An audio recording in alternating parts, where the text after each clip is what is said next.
Is your clinic or business constantly busy, but you want to make sure the patients with last minute needs are recorded somewhere and can be referred to quickly if someone cancels? If so, the waitlist is a great way to keep track. In this tip of the week, I'll show you how to use the waitlist and how to change the default removal date. Let's do this.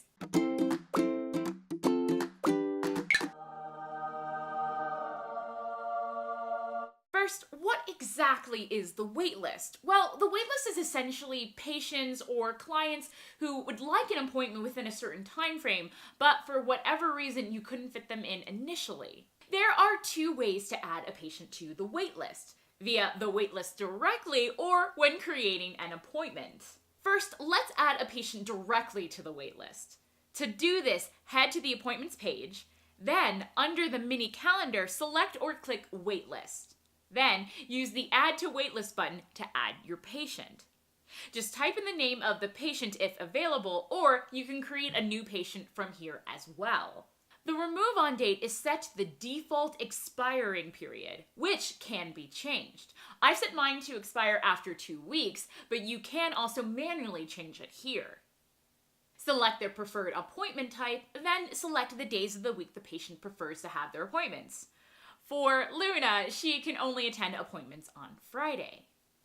Then, select the location and practitioner they prefer. If they prefer multiple or don't have a preference, then select all of the applicable options. If this is urgent, tick the urgent box. This will add an urgent icon or text next to their name in the list and when selecting them from the waitlist.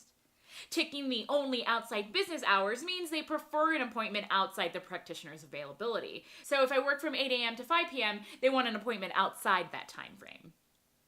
If there is extra information, add those here. Once added to the waitlist, let's see how we can schedule them in. It looks like I now have an opening on Wednesday and Friday.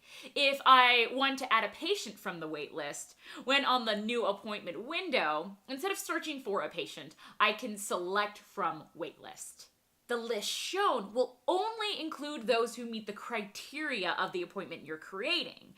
So, since I selected Wednesday, you'll see that Luna does not appear since she's only free on Fridays.